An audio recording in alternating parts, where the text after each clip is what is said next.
चौथा मेरा पॉइंट है, frog in the pond think it's an ocean.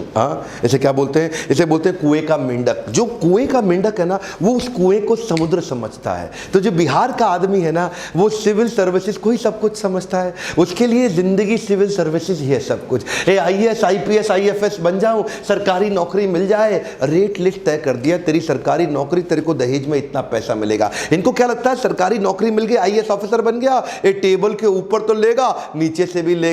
और क्या सोचते, ये एक्चुअली बिहार में ना कल्चर बन गया। ये देखते थे अपने आसपास, ये देखो ये बाबू है, IAS अफसर है, अब बिजली तो आ नहीं रही है, लेकिन सरकारी जनरेटर पे इसके घर में 24 घंटा बिजली रहती है। तो एक एस्पिरेशन सोशल प्रूफ के साथ बनता चला गया पूरे प्रदेश के अंदर। अच्छा, क्रेज इतना ज्यादा हो गया सिविल सर्विसेज का कि अब अगर कोई व्यापार करने निकले भी ना, तो वो क्या बोलते हैं, ए चौबे जी छब्बे बनने निकले, दूबे बन के लौटे। दैनिक भास्कर का मैं एक आर्टिकल पढ़ रहा था, क्या कहते हैं, पॉपुलरली बिहार के अंदर रेट लिस्ट तय कर दी गई है। IAS अफसर है, इतने का दहेज मिलेगा। IAS अफसर को 1 से 3 करोड़ का दहेज मिल जाता है, IPS को 80 लाख से 2 करोड़, IRS IFS को 50 से 80 लाख मिलेगा, थोड़ा कम मिलता है बेचारों को। इंजीनियर PSU PCS ऑफिसर बन जाए, 40 से 80 लाख मिलेगा। एक्चुअली इसमें जात पे भी डिपेंड करता है, ऊंची जात को 80 लाख, नीची जात को 40 लाख। बैंक PO, दरोगा, स्टेशन मास्टर 15-20 लाख ले लेगा। सरकारी पियोन भी खाली हाथ नहीं जाएगा, वो भी 5 लाख रुपए तो निकाल लेगा दहेज के। ये क्या हो गया, ये सरकारी नौकरी ही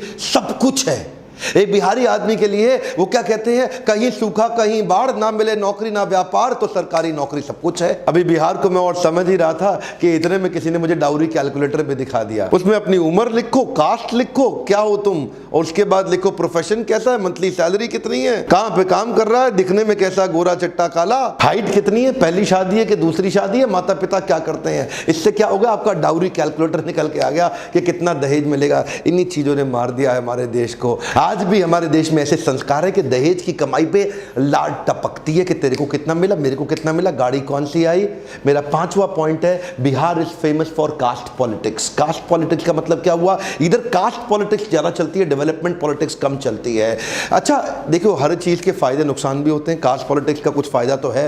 फायदा यह है कि पहले यहाँ पे जो ऊंची कास्ट होती थी वो नीचे वालों को बहुत दबाते थे पैसे से, अब वो उनको पैसे से दबाते थे, तो ये सोचे कि हम लोग जो है ना सत्ता की पावर से, पॉलिटिक्स की पावर से अपने आप को खड़े करें, हमारे पास पैसा नहीं है। तो ये छोटी छोटी कास्ट के लोग इकट्ठे हुए और इन लोगों ने अपने आप को ऊंची जात के लोगों के सामने अपने आप को ताकत से खड़ा किया।